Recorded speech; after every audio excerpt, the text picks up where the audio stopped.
చెప్తూ అంటే డ్యామేజ్ జరిగింది. వాళ్ళు చేసిన రోడ్లు అట్నే వదిలేశారు, ఇదంతా ఒక అడవిలాగా తయారైపోయింది. కొందరు రోడ్లు తవ్వుకొని మెటల్ కూడా తీసుకుపోయారు, కొందరు అపార్ట్మెంట్ కట్టి దాంట్లో కొన్ని డోర్స్ అవి కూడా తీసుకుపోయారు, ఇవన్నీ ఏసీలు తీసుకుపోయారు. ఇవన్నీ ఎస్టిమేషన్ వేస్తే 268.78 కోట్లు డ్యామేజ్ జరిగింది. 286,78,00,000 286,78,00,000. ఇందులో ఎక్కువగా ఈ ట్రంక్ రోడ్స్ అండ్ యుటిలిటీస్ ఏదైతే రోడ్లు వేసారో మేజర్ రోడ్స్ వాటిల్లోనే 151 కోట్లు డ్యామేజ్ జరిగింది. ఈ విధంగా యాక్చువల్గా వీటిలన్నింటినీ ఎస్టిమేట్ చేయడం జరిగింది. తర్వాత జిఎస్టీ అప్పుడు యాక్చువల్గా టెండర్లు పిలిచినప్పుడు వ్యాట్ ఉండింది, అది తర్వాత జిఎస్టీగా రావడం జరిగింది. ఆ డిఫరెన్స్ 452.35 అంటే 452,35,00,000 జిఎస్టీ పెరిగింది. ఇప్పుడు టెండర్లు పిలవటం వల్ల 452,35,00,000 అంటే 6.12%.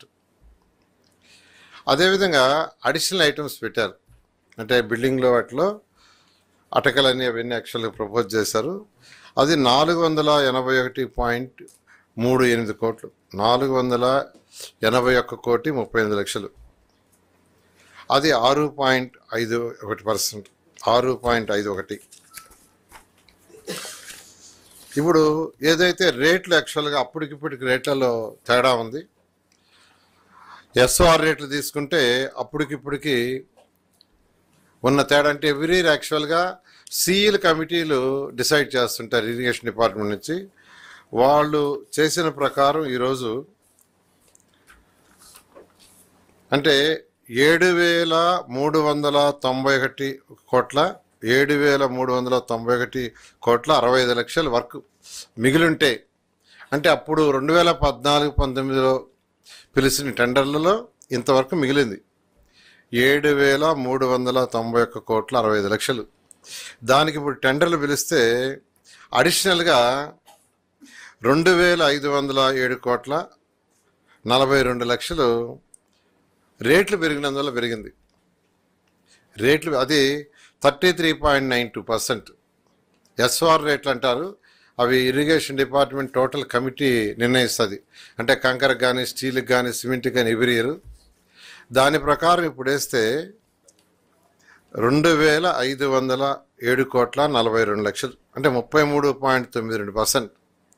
అదే అప్పుడు కానీ కంప్లీట్ చేస్తుంటే ఇది సేవ్ అయ్యిండేది, ఆ డ్యామేజ్ అయ్యిండేది కాదు.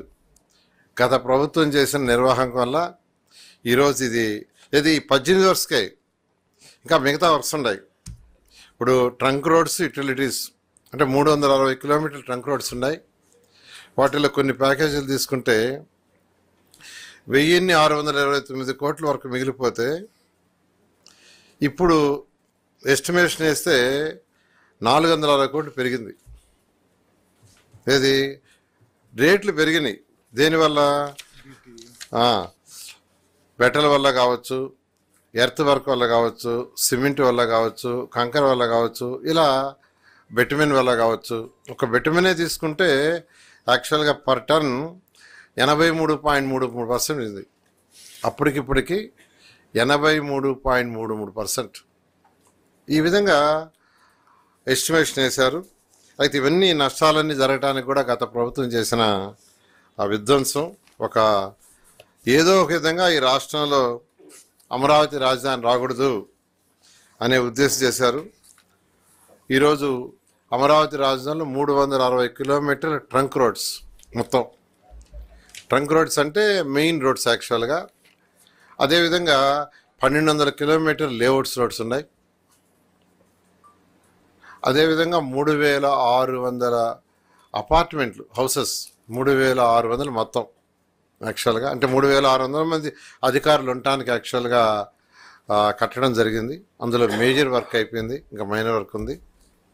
అదేవిధంగా 5 టవర్స్, అడ్మినిస్ట్రేటివ్ టవర్స్ 5 టవర్స్. అదేవిధంగా అసెంబ్లీ బిల్డింగు, తర్వాత హైకోర్టు బిల్డింగు, ఇవన్నీ కూడా యాక్చువల్గా పూర్తి చేయాల్సింది.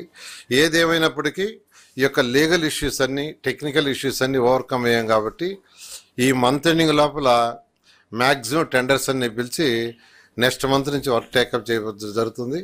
రాబోయే 3 సంవత్సరాల్లో ఇవన్నీ కంప్లీట్ చేసి ప్రపంచంలో టాప్ 5 రాజధానిలో ఒక రాజధానిగా ఏదైతే ముఖ్యమంత్రి గారు మాకు టార్గెట్ ఇచ్చారో ఆ టార్గెట్ ప్రకారం చేయడం జరుగుతుంది. టోటల్ అప్పుడు యాక్చువల్గా మనం 41,000 కోట్లకి యాక్చువల్గా చేసాము.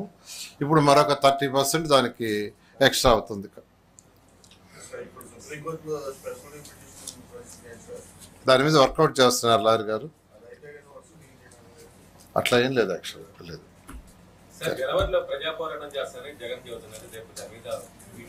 ఇంకేం పోరాటం ఆయన చేసేది అదే కదా.